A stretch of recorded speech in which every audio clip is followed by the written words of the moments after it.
Welcome to CMS Handy. Thank you for clicking on this video on my first Farrier rig. If you would like to see more videos, please hit that bell.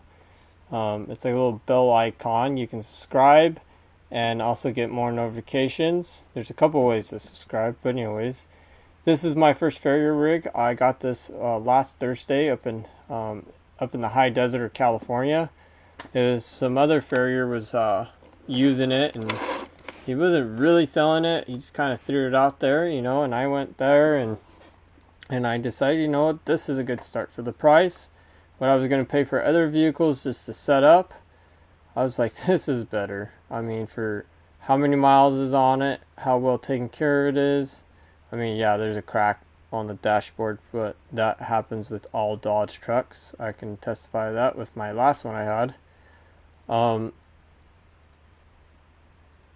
and there's a little, it's a work truck. The paint's kind of scratched, but overall it's pretty good. As you can tell, the interior is really decent, just besides the dashboard. I'm going to start it up for you, and it's got 76,000 miles, a little over it, and radio works, as you can tell. That's awesome. Now I'm just adjusting my camera view. I'm just gonna, I don't know what I'm doing here at the moment. I think I was just looking at something. It starts up pretty good. I'm gonna walk out here, take a look at the hood. It's a V8. And so with the I don't know what they call it, the 318 motor. So there's a lot of room and this hood where you can easily work around things. There's not a lot of electronics.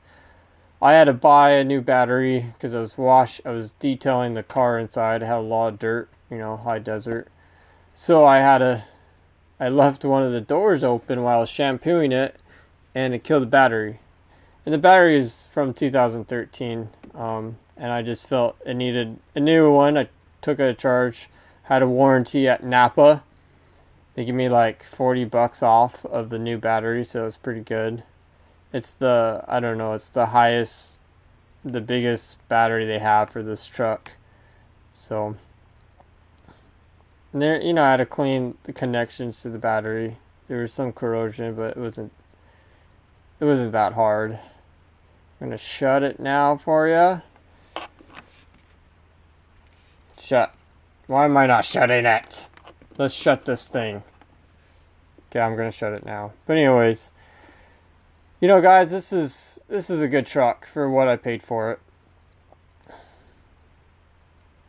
and I'm pretty blessed to have it, and grateful for, honest people. I was looking at other trucks in California, and there's a lot of guys that are flippers. I don't have nothing wrong with that, but it's just so hard to tell what you're buying.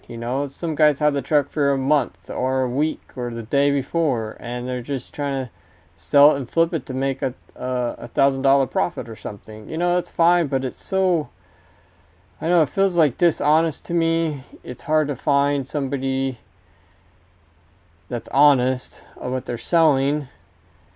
And I had a couple bad experiences. I waited for a truck, as you can tell. I gotta put a ping and whatnot, but it was just a pain.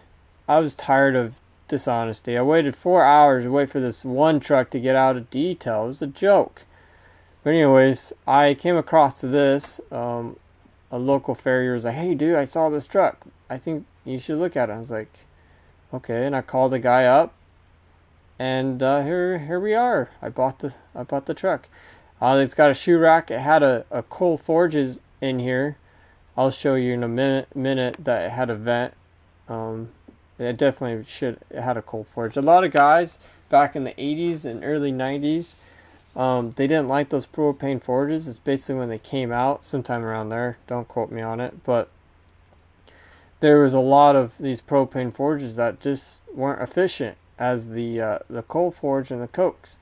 So, it was better just to have a coal forge than a propane one.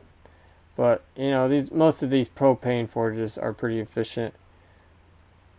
And as this is my bin, a bunch of nails I got for free from college at Northwest in Powell, Wyoming. And you know, hey, it's good. I've been blessed to have that.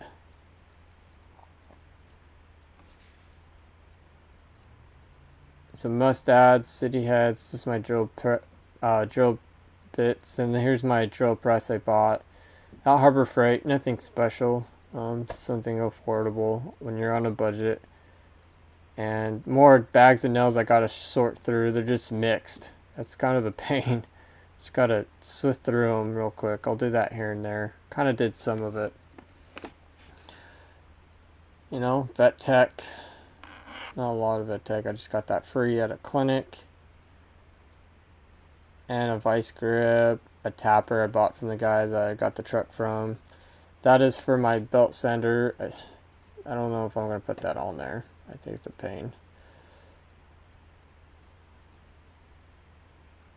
And there's my tapper. It looks like they just added a height to it, welded, to make it a little higher. It's not so low. That's nice. I got that for $40. You can pay $80 up to $100 for those through the store. And you know, there's my trash cans, bins, and then you got two holders for your propane tanks. The guy used one for the propane and another one for the trash can. I decided, you know, I'll just put them up. My trash can's hanging up for now, but I could change it. You know, I'm going to add some stuff. I need to get a stand. I would like not to lift out my anvil all the time. A slide out would be nice, or swing out. I'd probably slide out, but I think I gotta do that custom made. But I need to just get a stand at the moment that's a little bit more affordable. And I got some outlets. I just plug it in with a that's my Bluetooth, with a cord. This is my drill. I bought the drill last year at Home Depot. They were making a deal, buy a tool and then you get from Milwaukee, you get a speaker. That's Bluetooth. It's nice. You don't have to set it up like with wires and everything like my trailer is. If you can see my trailer in my other videos. Here's all the shoes I have. I was giving these, like those nails, for free. Those shoes were modifications from Walla Walla for my shoe board. That one's got a roll toe. Ease breakover. Just a clip. And another clip. It's kind of hard with my left hand switching around here. You know, I'm going to add some more shoes. You know, some are just heels. These are my concaves that I made. I'll keep these. That's just a hind pattern. And just a rim shoe. I think that's a light. You know, I got a rim one and a rim light. So I'm all mixed. So I need to buy some shoes. And that's my toolbox. I had all my tools in. But as you can tell, I have there's my fuller, loom, my 4 punches I made.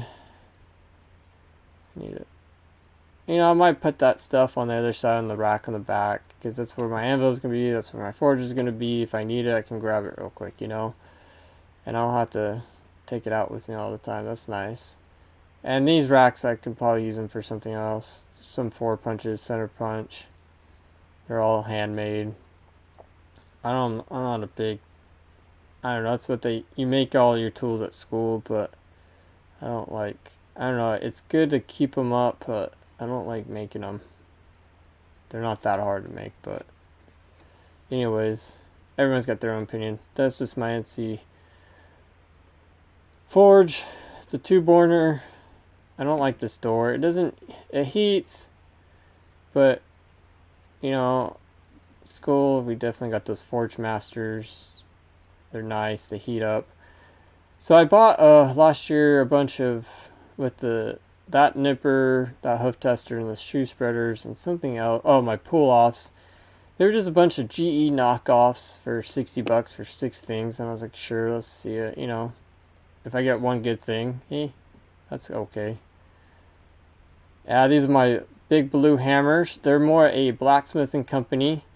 Rick Meats, my professor at Northwest, he owns a metalsmith shop, Wyoming Metalsmiths in Wyoming. He really likes these big blues. That rounding hammer is 118. They put some insulation on the head and the handle so they don't slip out. That's my cross peen. That's not that little hammer I got for $5 at a thrift store. My tongs, I think some blooms. This little tong is actually for Roro Spikes. I got it for like $30 off of eBay. And then my other one, these are my round stock tongs I got off of eBay for, I think they were 30 or something. Real cheap, nice for round stock. More of my no, I can't tell. Just more tongs for stock. Flat stock.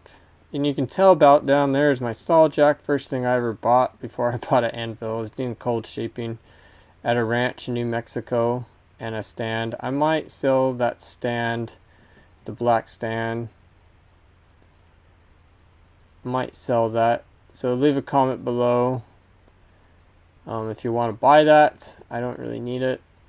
But, look, that's the little bit I had. I grilled on my belt sander. A little rust there, but that's easy. Just get a wire brush. No biggie.